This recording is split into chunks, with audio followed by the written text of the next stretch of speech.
Hey Google, I want to build an empire through my business. Who do I go to? Ladies and gentlemen, we have Johann Nogueira. And I don't think I say your name properly after all these years. Dude, you got it right. Did I? Oh, god damn, yes. Dude, thanks for coming on the show.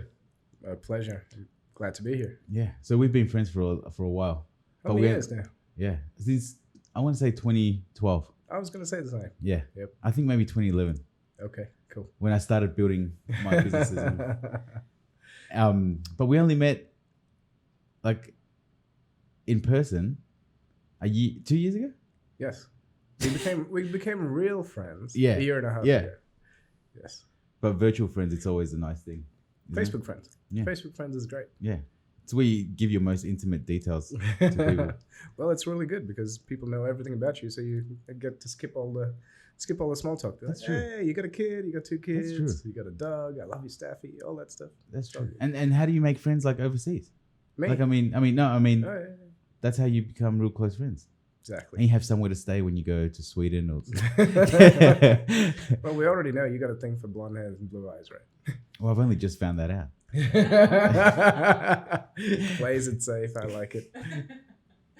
That's her laughing in the background. So, for those that don't know you, can you tell us a little bit about yourself? I'm gonna do better. Can you tell them a bit about me? I can. Let's This go. guy is started off. From what I know, you started off selling things on eBay. Yeah. Right, as a e-commerce. Yep. And you did really well. Yep. And you thought about like, yeah, this is small game.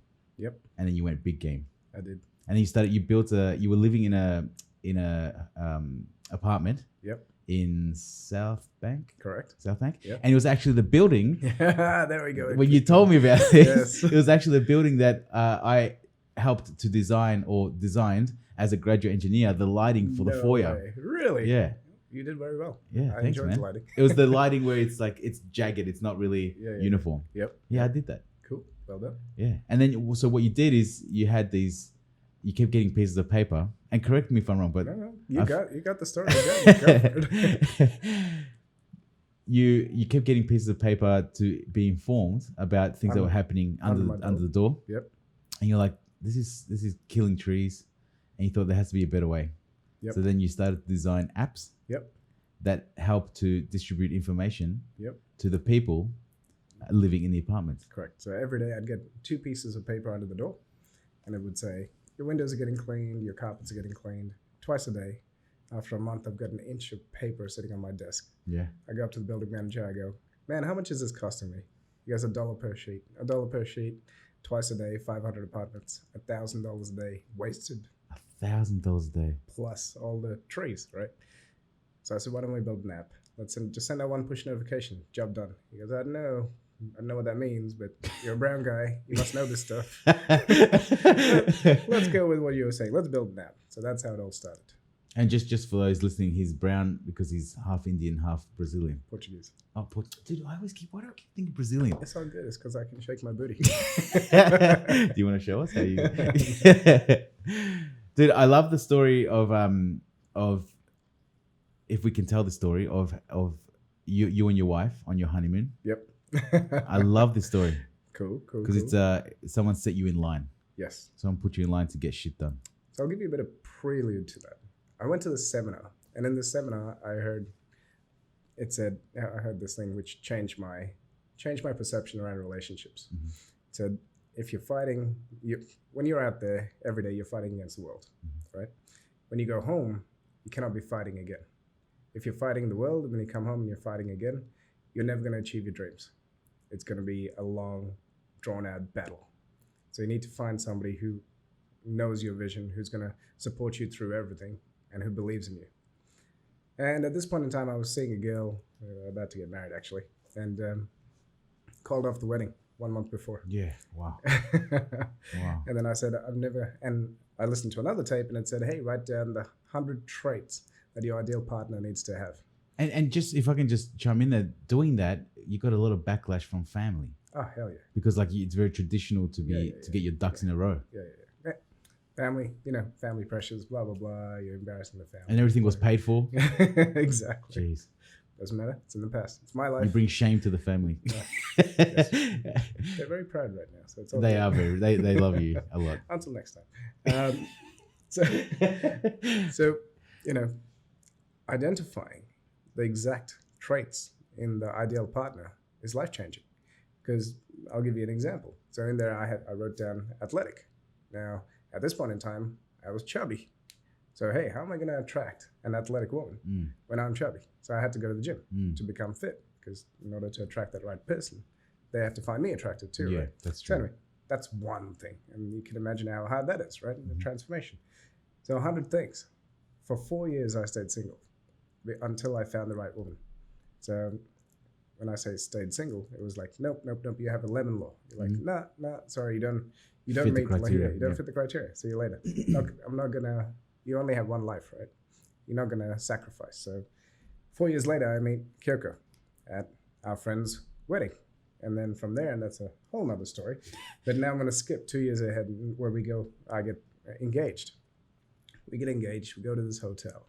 And after the engagement, we go, after I propose, she goes, hey, let's go out somewhere. And we go to this beautiful hotel by the beach. I open up the doors and I'm like, wow, this hotel's awesome. Baby, we're going to have some fun here. She goes, yes, we are. And she pulls out 3 books. And I'm like, that's not the type of fun I was talking about. And in these 3 books, we sat down and for 3 days, we wrote out exactly how we wanted our life to be.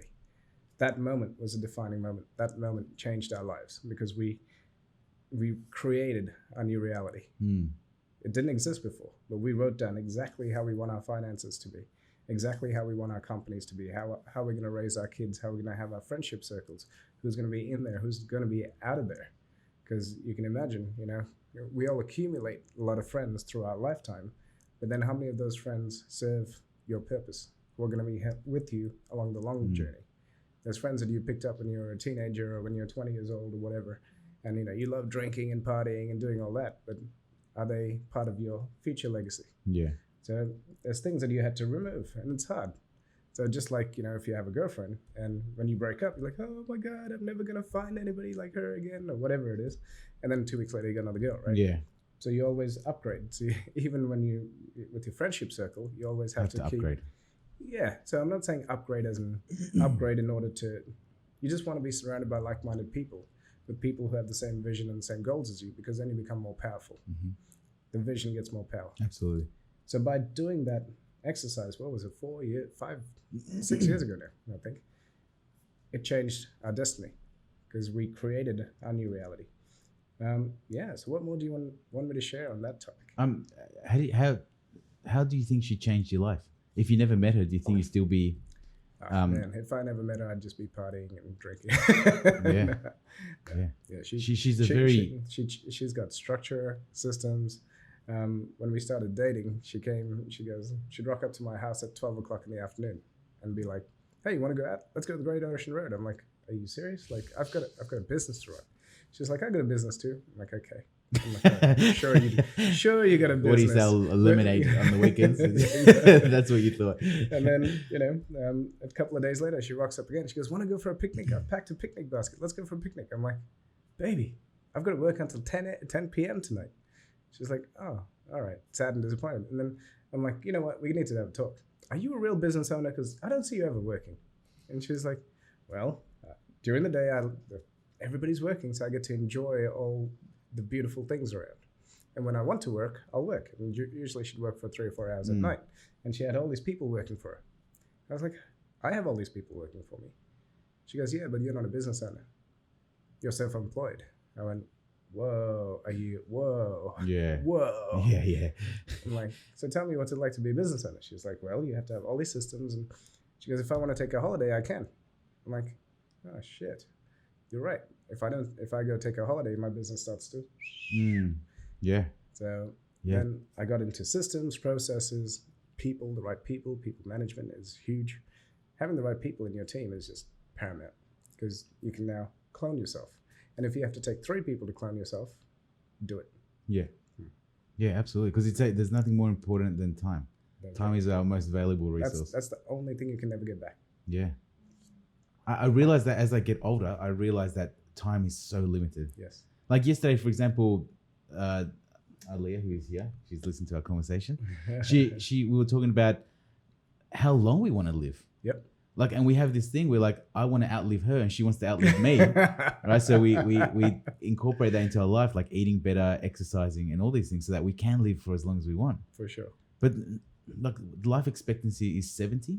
Yep. Is that average? Yeah. Well, for blokes, it's, I think 75. For women, it's 80. Yeah. And that's if you live. My wife's Japanese, so she's going to live to 150. You know? 370 years old. I already know that I'm never going to have to spend a day without her.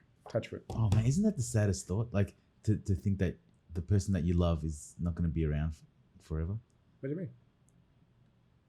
I'm going to die first. Yeah, I know. I'm hoping to. I can't live with that. I can't live without her. So. He's looking at her with such loving eyes. She's gone all red. Yeah. So yeah, Kyoko, I know she's like she's got her shit down. She's got her shit down. She does. Yeah. She runs 2 businesses. She runs the whole household. She runs everything. She's the nucleus of our family. Yeah. Do you think that do you guys work together? Do you guys have a business together? Business authorities. Yes. Business authorities. What's it like working with your partner? It was the best thing we ever did. Yeah. So I've got 2 other businesses. One's a digital agency, one's a software company. She's got a mortgage broking company and a financial planning company. Business authorities brought us together because it's the first company we worked on together. Because if I came home before and I'd be like, hey, baby, we closed the deal. We got a new building on board, blah, blah, blah. She's like, oh, good on you. And then if I talk to her, she's like, oh, I closed 3 loans today, blah, blah, blah. I'm like, you just cool. don't understand the excitement. Exactly. Yeah. But then building business authorities together, you know, it's great and it's amazing what it has created. But it was more to solidify our relationship and bring us back to who we were. Yeah. That's nice. It was huge. It was the best thing working together. Does it ever get a bit rocky because say different ideas? No. That's nice. No. Everybody knows their role and they know what needs to be done, and we're working towards one vision. And actually, that brings an interesting point. We have only ever had, I think, about 3 or 4 fights in our entire relationship. I'm talking about fights. A real fight. A real fight. Because every time we have a fight, we actually sit down and we go, so why did this happen? How do you feel? How do I feel? Oh, right. There's actually just miscommunication. And then we go, oh, well, we never have to deal with that again. And we never have to deal with it again. Yeah. So having that clear communication solves that problem. And we believe in prevention is better than cure. So if anything is ever eating at you, or, you know, if you're ever stressed about something, you discuss it. And if you discuss it straight away, you diffuse the situation before it becomes something bigger. Yeah. And I feel like that is the case as well as relationships, but also with business, with your clients as well. And if I'm a client of someone, I want to talk about what's going on as well. And as soon as you do that, you get into problem solving mode. And when you get into problem solving mode, you grow. You grow either way, regardless of the outcome. Completely agree. And so problem solving mode is what, now there's a genetic disposition. If you're a man, you're built to solve problems. It's just how we're hardwired. And when we first got married, it caused a lot of friction in our relationship because I'd be working all day and I'd come home and then she'd want to tell me about her problems. And I was like, man, I'm so drained. I've had like 12 meetings today. I'm freaking tired. I just want to sit down and eat, you know, in peace. And she wants to tell me about her problems. So I've got to go into problem solving mode again. Yeah. I felt like I didn't have any downtime. And then she'd tell me and I'd give her the best solutions to her problems. And she'd just slam her fist down and go, so shut up. No, she'd go, you're not listening to me. I'm like, what? Yo, baby, I just gave you 3 of the best solutions that you could ever figure out. Pick one. Work it out, right? And she's like, you don't listen to me. I'm like, I have been listening. Anyway, so then I went out I was like, what the hell's going on? Why? This is like starting to form a pattern every day. She's grumpy. I'm like, this wasn't how it was when we were dating. What the hell's going on? Yeah. And I'm like, I got to solve this problem. So how can I solve this problem? And so then I went on David's yacht. Go on the yacht, sailing, and I downloaded this relationship program. And in the program, it gives me these wise words. It says, women just want to talk sometimes. They don't want problems to be solved. That is the biggest thing. I'm like, what? Like, how does that even work? They go, all you have to do is listen and say, I understand. I'm like, nah, nah, I can't. Nah, shit. no way. I'm like, all right, I'm going to try this. So I go home that night, and she's telling me about her problems. And I go, baby, I understand. Baby, I understand, babe. It's all good. And you know what she did? Grabs my hand, leads me to the bedroom. Damn. I had to go and give that audiobook like a 5-star rating. Like, hell yeah, everybody should listen to this. Yeah, I get that though. Like, I really understand. Yeah. So so now we have an agreement.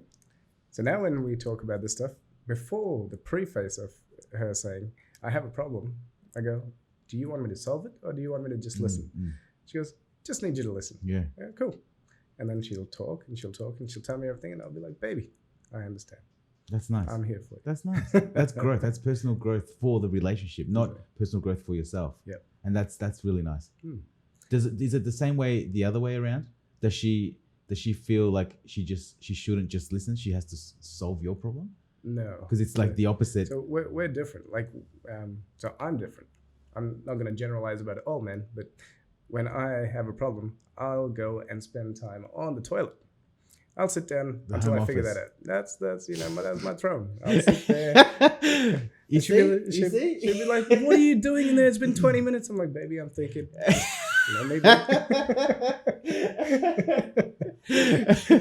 It's the home office. Yeah, it's the one place where nobody can disturb you. Exactly. And you have complete peace. And then when you've got kids, like I've got 2 kids. You need a lock. If I'm in my office, they're gonna come into my office. If I'm sitting down on the couch, they're gonna come, Daddy. But in the bathroom, nobody. No one wants to go in there. Exactly. That's yeah. I love that. Yeah. I love that. Dude, you guys have a really beautiful relationship. Thank you. And I look up to it. I think we both look up to it, right? It's nice. Thanks, man. It's nice the way you guys are together, and to be in the position that you are. It comes from having that. When everything's beautiful at home, yep. The rest of the world just lights up for you guys. Yep. Yeah, I'll give you a funny story. The other day we were at the office, and we were in Jenny's office, and we walked in, and there was me, Titch, there was like 5 people there, and Kyoko came in, and so Kyoko came in, and we're all talking, and then we leave, and then Sasha, one of Jenny's people, she goes to Jenny, hey. I think there's something going on between Johann and Kyoko. Jenny goes, what do you mean? She's like, when Kyoko came in, he started acting all different. He's like so like lovey. I think they're hooking up. She goes, that's his wife. Of course they're hooking up. Did you replace? Is that a replacement for the wedding ring? Do you guys both wear that? Yeah. Lovely. Yeah, that's the business authority's ring. That's our vision. That's boy. Our legacy. That's what we're about. That's nice. I never wore the wedding ring. It just felt I hate stuff.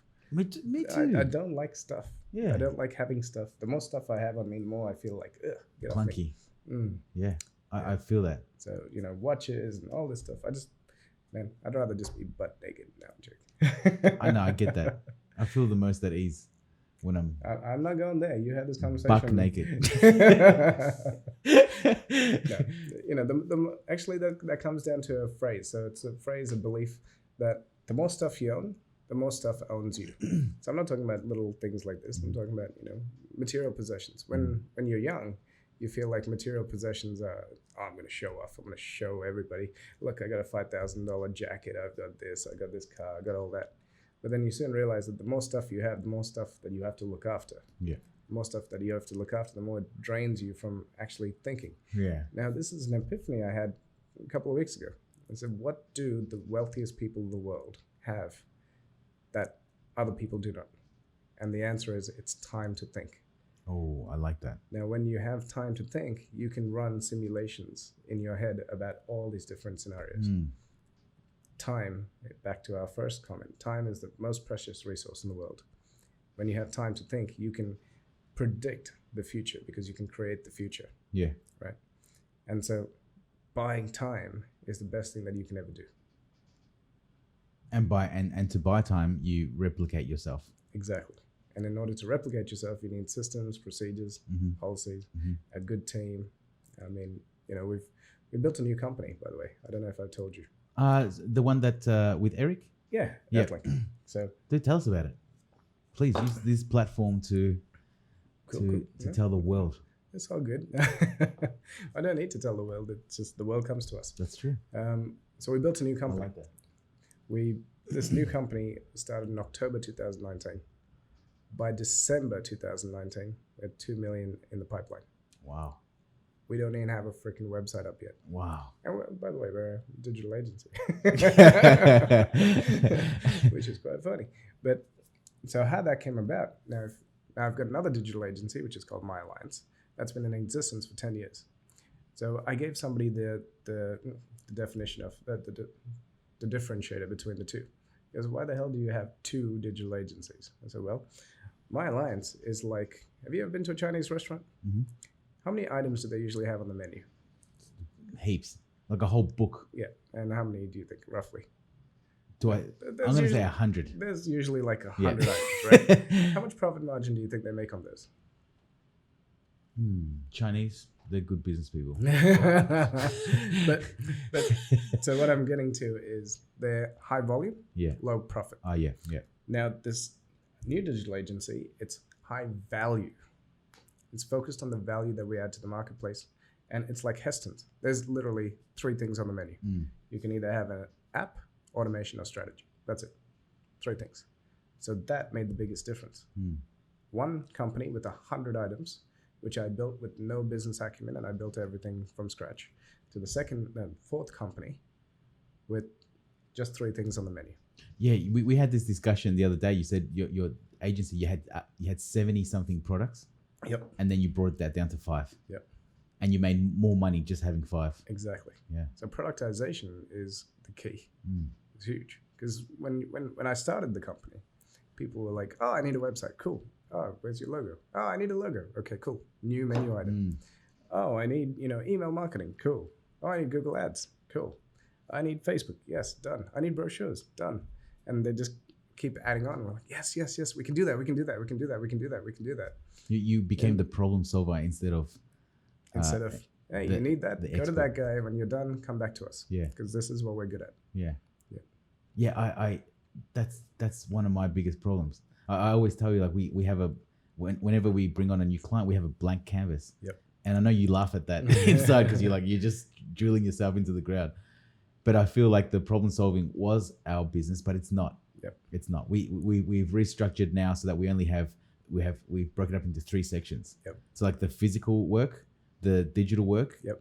And it's like the editing and stuff, and then the distribution stuff. Awesome. So we broke it down to that. Yep. And if you need something that fits in any of those 3, or you need all 3, like we can. Good. But I've stopped grabbing at anything just because to prove that we can do it. Yep. That was my ego in the way. And it's an ego thing. Yeah. When I started, and it's a mistake that I see most people make now, I would do some of the biggest jobs. I would make no money on it. Yeah. It would take 6 months to 8 months of my life, but I wanted the case study. Yeah. I wanted to be able to say, look who we worked with. Yeah. And you know what I realized? All these big companies, they know that. They know that now. They know that if they go to that 1 or 2 or 5 person, agency, they can get it done. The work will be done because 1, your reputation's on the line. 2, you promised them you'd get it done. And 3, that they're a big, mark on your belt for them.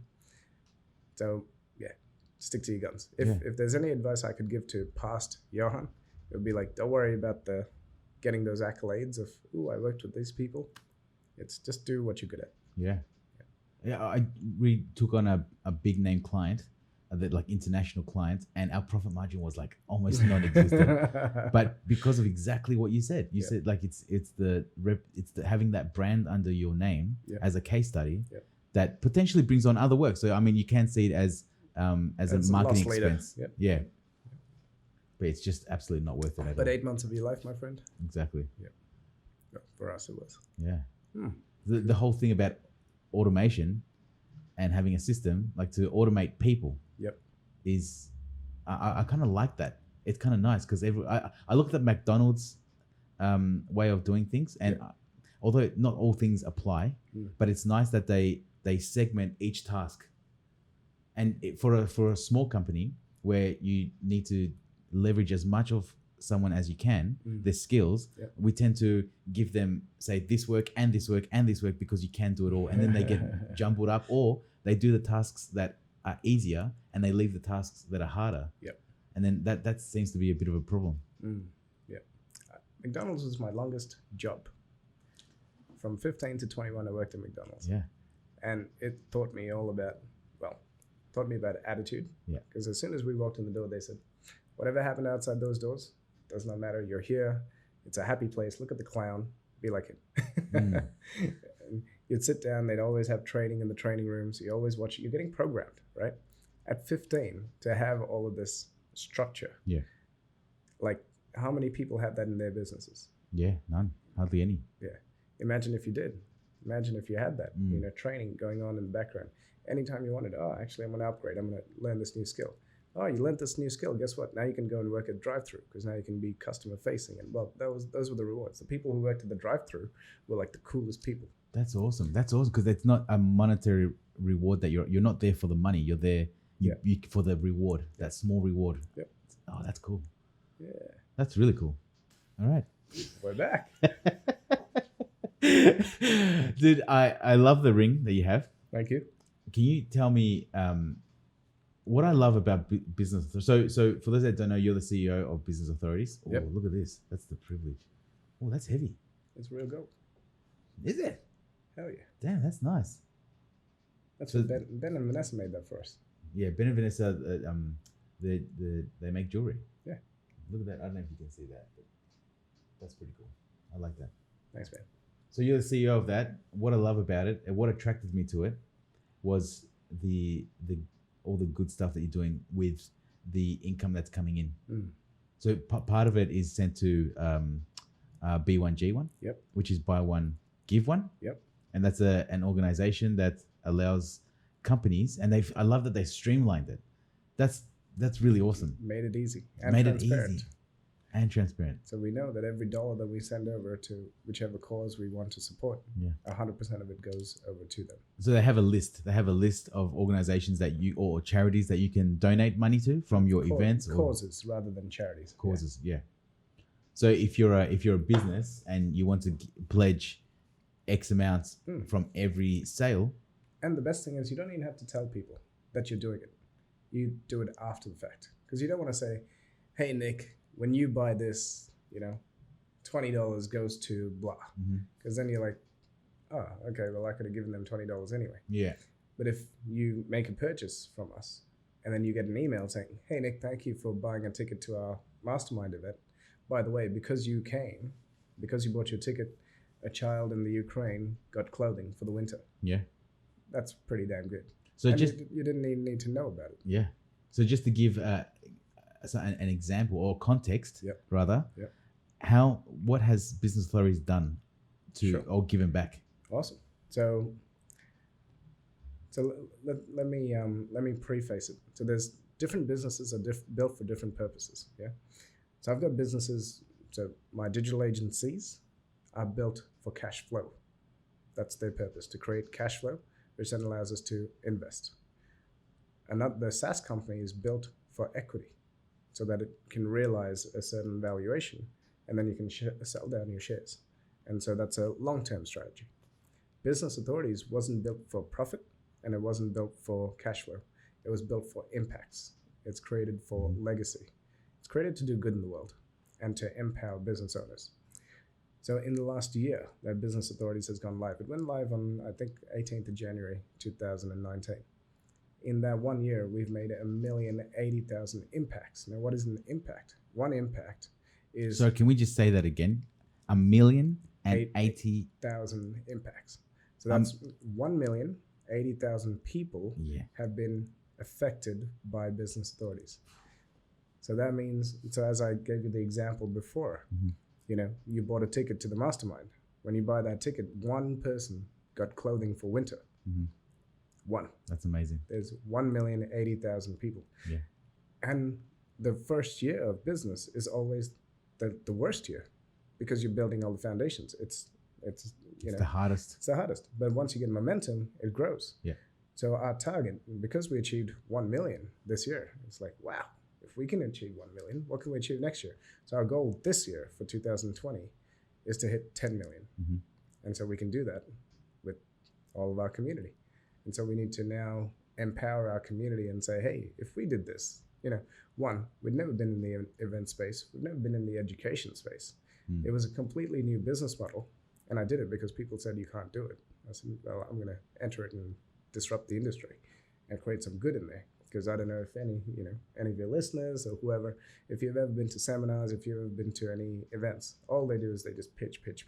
Yeah. Especially multi-speaker events, everybody's just pitching. It's just, they don't add value. So that's why the first event, of which you bought the first ticket ever. You were the first transaction that Business Authorities ever had. You'll go down in history for that. You bought the first ticket to the event. And when he bought the first ticket, I went, damn, now I got to put this event on. I got that. So because of you, we continued because now we had, people who believe in us. All it takes is one person to believe in you in order for you to go ahead. And so you were that first person. Thank you. Oh, thanks. No, it's my pleasure, man. I remember when you told me about it. Yeah. I couldn't go to that first event because we had I think we were recording something for someone. The January, the first one. Mastermind. Yeah. Not the big event. No, the big event. Oh, you didn't come to the big event? No, I did go, but you guys had to move it. Yes. Remember? It was scheduled so the for first October, time, but then we changed it to January. Yeah. That's right. Yeah. And then as soon as you said, we're going to change it to something else, then I was like all in. Yep. And I've been all in ever since. You have. So you guys are the only, I guess, mastermind and community that I attend. Okay. Like everyone else, because the most important thing is just block out the noise and just focus on one thing. Focus on what works. Yeah. Thanks, man. And that sheet that you guys, I still fill that out. The circle, the 12 pillars. Yep. Where are you up to now? It's expanding. It's getting bigger. Yep. It's because I'm doing that every month. Yep. My focus and more so my clarity. Yep. On what things need to get done. So walk me through the formula, please. Bro. I need that shit. I have a terrible memory. Come on, you know where it begins. You know it off by heart. I don't. You tell us. What's I know what sections to fill out, but I would rather you tell the people because you know it a lot more. Cool. Not that I don't know it, but I just need it in front of me. You need a reference point. All good. So how it came about, one, I went to these seminars and realized everybody's pitching and the education of business owners has gone down the toilet. Two, I had a couple of friends who were business owners who took their lives, and all it needed was one conversation which could change the trajectory of their lives. Yeah. And so that was impactful, is the word. And the third thing, I went to another seminar. Somebody invited me and said, come to this, you have to go to this. And I knew the speaker on the stage, and I went, this guy's not that good. Let me be kind. And I'm sitting next to this little 65-year-old lady, and she's sitting there, and we become friends. And she goes, she confides in me that her whole life savings, she's got $26,000. That's it. And she knows that, she hasn't got that much longer to live, 10, 20 years, whatever it is. We talked about the age that people pass away or how much time we have. And she goes, I have nothing left to give to my kids other than, so I need to use this money wisely. And the guy at the end of the freaking day pitches a $25,000 product, of which he goes and gives it to him. And I know 100% that he could not deliver what he was promising. And I know that all of her money was just going towards his whatever. And now she's left with $1,000 and with the system that doesn't work. So that was very disappointing. So these three turning points created Business Authorities. Me and Kyoko sat down and we said, okay, cool, how have we've consulted for 14 years between us. Between us, we've got thousands of clients. Other than that, what successes have we had? So we built Building Interactive from 0 to 20 mil in 4 years. How did we do that? And then the first step that happened was when I met my business partner, he goes, Johann, I want to turn this company into a $100 million company. So first step, mindset. I went, man, come on. Whatever. Yeah. Yeah, $100 million. But you just don't see it. Yeah, it's like not, you it's told not me that it's not part of your world. It's yeah. not part of your universe. You're like, 100 million, like I can't even picture that amount of money in my bank account, right? Yeah. It's ridiculous. And then he goes, I don't build companies the way you do. We've built companies properly. Like, what does that mean? And then he starts showing me all the companies that he's built. And I went, why are we aiming so low? Like, your other company is at 1.2 billion. Why are we aiming for only 100? He's like, because this business model is to create this amount of equity, and this is what we do. Oh, okay, cool. So from that, mindset had to have a shift. After we had the mind shift, then we said, okay, who are we going to serve in the marketplace? So let's take, for example, video editing. Who can you do video editing for? Absolutely everybody. Yeah. Everybody and their dog, including their dogs, need video editing now, right? TikTok and all these things, all these cool little snippets. Everybody needs video. You're in the best industry right now. So we decided, okay, cool. Who needs an app? Well, everybody does. Every business does. But they don't know, or they don't see an ROI. Who can we focus on that sees the biggest ROI, return on their investment? Oh, okay, cool. It's the apartment buildings, the new ones, and the developments. They get the biggest ROI. They're like, man, why are you guys so cheap? So we designed all of our branding around attracting those people. So step 2 is identifying the ideal clients, identifying the product, identifying the price, identifying all the ideal client. Once we had that, then we designed the brand to match that ideal client. So our branding is all around, well, it's green because it's buildings and everybody wants to be part of the green revolution. And then we wanted to target the smart people. So our tagline says, creating smart cities one building at a time, which gets their attention. So they're like, wow, cool. All right, yeah, let's go. Before we even had made a meeting, they wanted us in the meeting. Make sense? Yeah. Once we did that, then we created our presence. All of our messaging, all of our emails, all of our brochures, everything shows them all about them. Now, too often people say, we are the greatest. It's all about us. Nobody gives a shit about us. They only care about what can you do to increase their bottom lines. What can you do to help them survive or thrive, right? So then we made it all about them. So now we were going into deals. Now before, it would take 6 months to a year to close a deal. Now we're closing 10, 15, 20 deals in one meeting. Wow. So that's the power of doing this properly. Yeah. Then once we did that, we're like, okay, cool. Now we're getting, we've got the formula in place. Wrong word. We've got the structure in place. Now we need to scale. We need to do 10, 15, 20 apps a week or whatever it is. How do we do that? Automation. And automation is not just for our systems. Automation is also for our salespeople. If you record your best salesperson, which in your company would be you, if you record a video is what you do. Yeah. That cool video going out to your ideal clients, they'd be like, wow, I want one of those, right? That's leveraging technology. Yeah.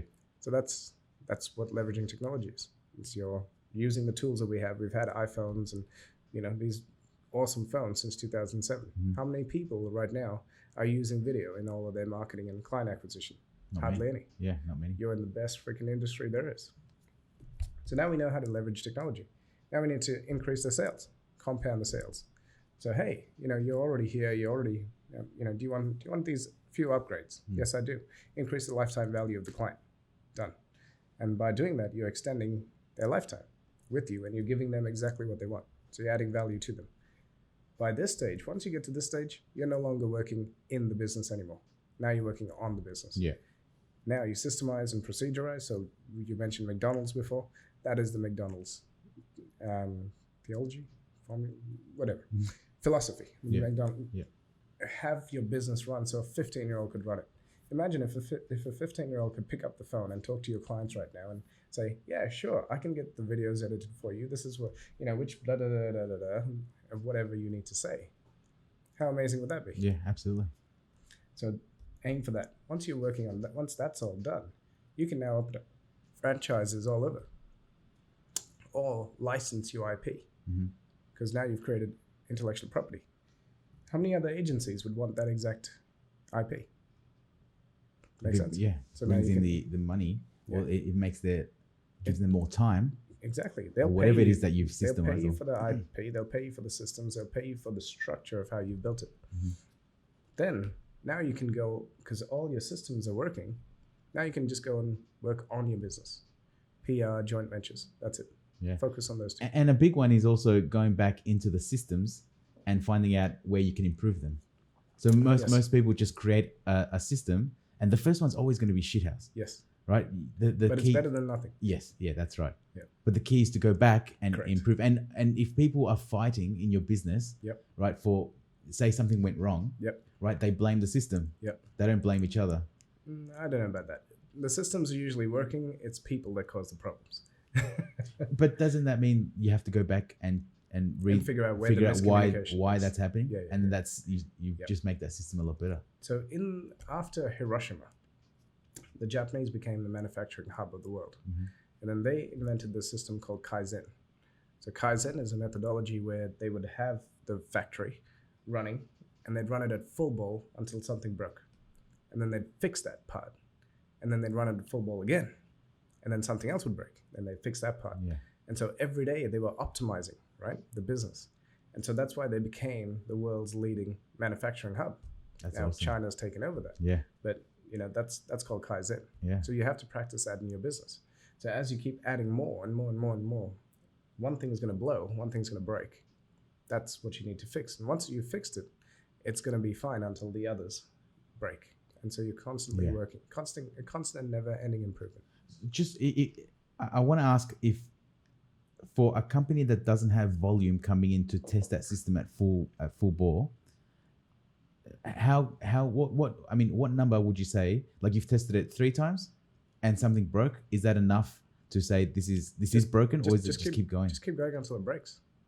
So it's not even about volume. So we deal with some design houses who have 3 clients, but still their systems break down. Yeah. It doesn't matter that there's only 3 clients. Yeah. There's other companies that we work with that are e-commerce companies that have 10,000 clients, that have 100,000 orders, right? That's where you say, oh, okay, cool. Why did it break there? Yeah. Just keep focusing, just watching. Your job as CEO is to always look for the improvements. Where can you make the improvements? Where's the optimizations? Yeah. And also about getting your systems right is if you begin your business creating the systems first, right, your business becomes sellable. Exactly. I mean, that's most people get into business. Why? Passion? Well, I think some people just because they don't want a boss. They were sick of their boss. They didn't want to do the 9 to 5, so they give that up to work 365 hours. 24 hours a day, 365 days. So that's most time in the first year, it's you have no time. Exactly. Like you start a business to have extra time. Exactly. But you have no time. Man, it's not only the first year. Like know, we know business owners who are 14 years down the track. Yeah. They still have no time. We know business owners who are 5 years down the track. They have no time. We know business owners who are 2 years down the track, and they've built an amazing company that's sellable. Yeah. Because they built with the end in mind. So they knew exactly where they wanted to get it to. So yes, the systems are very key. Once you've done that, hey, how can you dominate your industry? Just what are the leaders doing? How can we outdo them?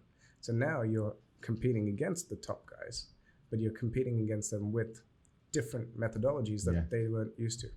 And so you can outcompete them. And so we use guerrilla marketing tactics to do that. Now you talk about empire. So we talked about, selling businesses. So when you build your business, most people start off with passion. Or they're like, I can make some money out of this, or I can do it better than that idiot, the boss who doesn't know what's going on, and they try and do something better. But they don't realize that if they don't have that vision of when I achieve this is when I'm going to sell. And even if you're not going to sell, if you're going to pass it down to your kids, or if you're going to, hire somebody and put them in there to keep it as a cash flow business, you need to have that goal in mind, because if you're building it to sell, you systemize everything along the way. Yeah. And I know this podcast is now everything about systemization, because systemization is the key. Yeah. Systemization gives you freedom. Yeah. Systemization gives you time. Yeah.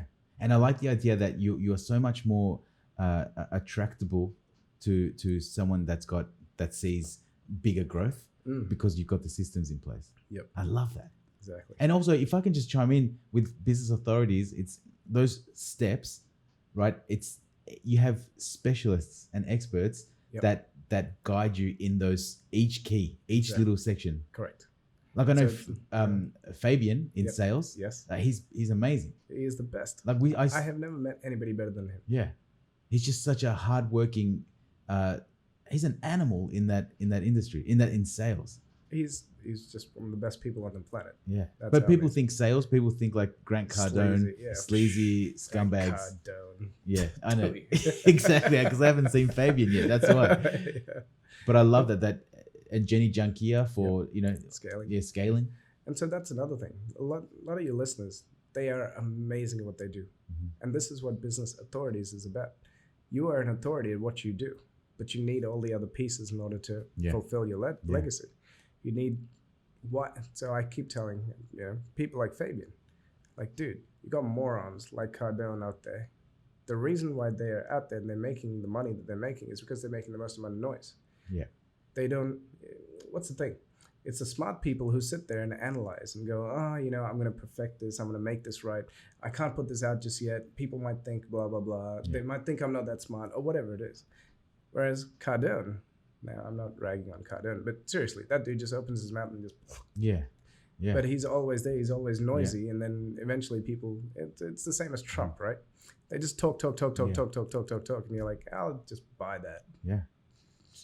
Exactly. Well, that's right. I always say that the loudest person in the room gets all the attention. Exactly. But you just want to make sure that when you get the attention that you can deliver. Correct. And then that makes you a powerhouse. And most of the time, these guys can't deliver. Yeah. Right? Yeah. Oh, absolutely. We know that Trump hasn't delivered. We know that Cardone hasn't delivered.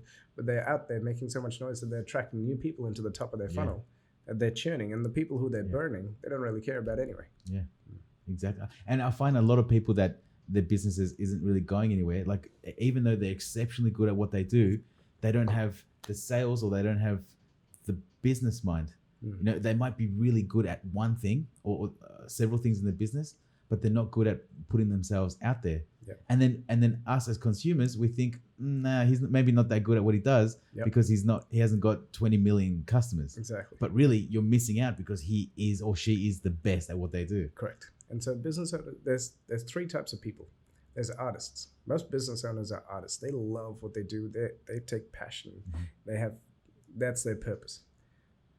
The second person you need is a manager, somebody who can manage the teams. I have people who manage me. I'm an artist.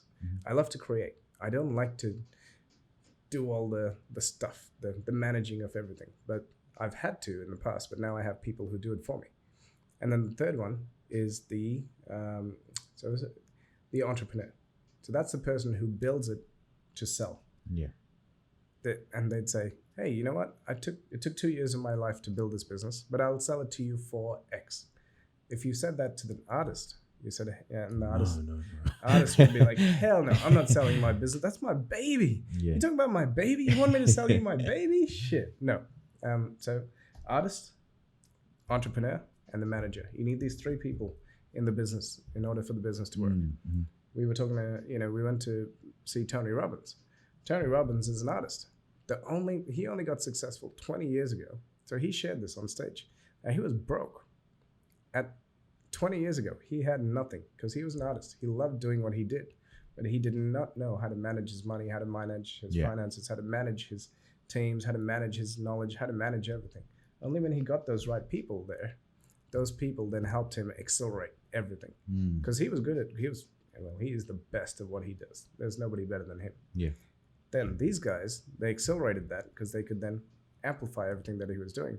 And then he had the entrepreneurs around him who said, here's an opportunity, here's an opportunity, here's an opportunity. So he could just sit down and do his craft. And they opened up all the doors. They opened up all the avenues. They did all the negotiations. That's such an interesting point. If you are the artist, right, just don't try and be the entrepreneur. Exactly. Just hire someone or surround yourself with people that allow you to be the artist. Correct. That's such a good point. Correct. It's a huge epiphany. And I know it's hard at the beginning when the cash flow might not be there, or say you haven't had funding or whatever. Like you want to do everything to save on money, but it's counterintuitive. Wrong words, my friend. Never use the word saving money. You will never save money. It's always about making more money. How can I make money to afford that person working in my business? Yeah. So when you say those words, then your brain will go, I'll figure that. Because if I gave you $100 and said, figure out how to save this $100, or I want you to buy an apple and blah blah blah blah, and how can you save that money? Good analogy. So on that, you'd say, okay, cool. I spent $2 on the apple, but if I said, how can you take this $100, buy me that apple, and make more money? Then you'd buy the apple, the banana, you turn it into a smoothie, you'd sell that for $5, Yeah. right? You spend $2 on it, you sold it for $5 as a smoothie. And you'd be like, I can actually go and get 50 of these things made, units, sell them for $5. Guess what? Your $100 just turned into $500. Yeah. Make sense? Yeah. Different mindset. Yeah. And that's important to learn at the beginning. Like it's important to know. You learn by trial and error and fail as much as you can, because the more you fail, the quicker you get there. Because success is all about failure. Let that sink in for a second. Success is all about failure. It's the people who succeed who have failed so many times. I have failed more times in the last 6 months than most people have tried, because I can, and not because I can, but because you've set your life up so that you can. Because I want to. Yeah. I want to fail. I want to try different things. I want to go into that grave going, I fucking did everything I wanted to. Yeah, exactly. Yeah. And I love that. I always say it's the not everyone succeeds. Not everyone that tries succeeds. Yeah. Right. But everyone that doesn't stop trying succeeds. Correct. You only fail when you quit. Yeah, exactly. Otherwise, it's just all learnings. There's no such thing as failure. It's only a learning. And for those that are listening, that they have just started their business, like a lot of people are going to tell you, they're going to give you your opinion, and you're going to start believing that you're going to fail, but just keep trying. Just don't stop. Keep failing. Fail as much as you can. Yeah. It's the best thing you can ever do. Yeah. Go home and go, hey baby, I failed today. Yes. Yeah, and the stresses are going to be like business is full of stress. It's a roller coaster of emotions. Yep. But that one win that you're going to get after like the 100 fails is worth it. You're only one deal away. Exactly. Yeah, I love that you say that. When you said that to me, it clicked so much in my head. Yeah. Like fail, and then that one deal changes the trajectory of your entire life. Yeah. Because you get better every time you fail. You get better. Yep. And you ask, why did I fail? Write it down, journal it, and then figure out what you can do better. And every time you fail, say thank you for letting me fail, because now I can do this. Yeah. And just be prepared. If you fail enough times that it puts you in a dire situation, just be prepared that you might have to go and take this job, whilst you still build this business. But don't stop trying to build. Yeah. Never don't get comfortable working in a job. Just keep that end goal in mind. So do you know what the definition of a job is?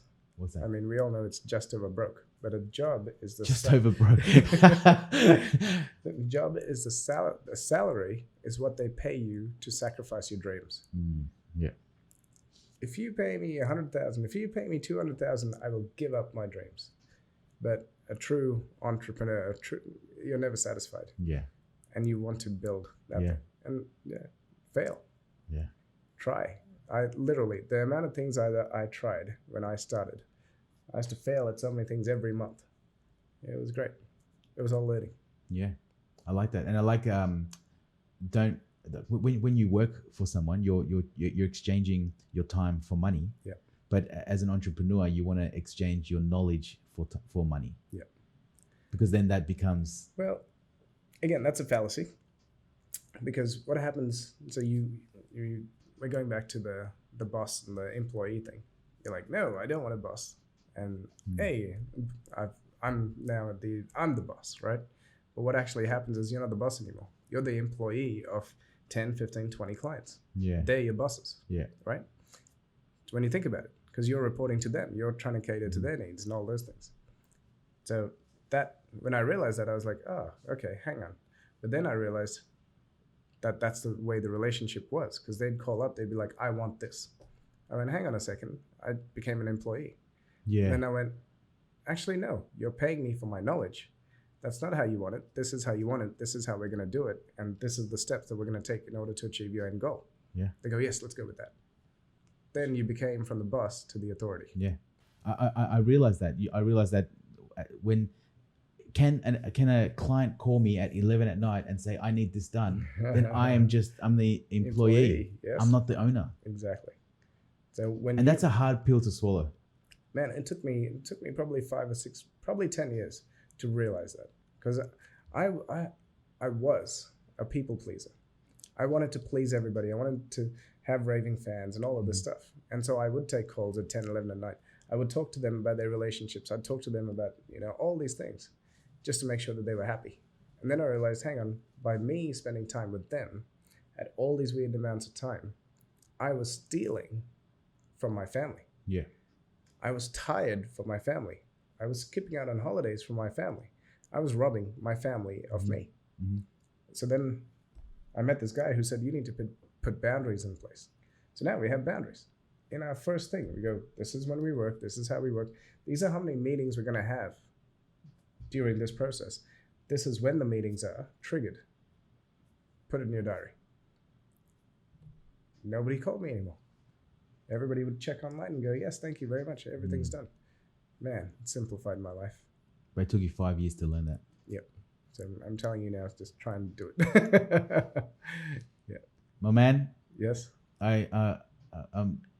It's a pleasure to call you my friend. It's a pleasure to call you a mentor. And thank you so much for sharing all this stuff that you've come on. Thank you for having me. Dude, You're amazing. My pleasure. You are amazing. I love the connection we've had, and I love that it just continued on from the friendship we started from 2012. I don't think I've stared into my wife's eyes as much as I stared into your eyes today. Stop it! I'm blushing. Dude, an absolute pleasure, and I look forward to helping as much as I can in business authorities and anyone listening. Like, check it out because it's we'll put the links up. Yeah. But check it out because it's it'll change the way you think about business. Go watch the training. So we just released amazing videos. businessauthorities.com/new NEW-training. TRAINING. We'll put that up as well. Awesome, man. Dude, enjoy the rest of your day. Thanks for coming on. Thank you, guys. Bye. Bye.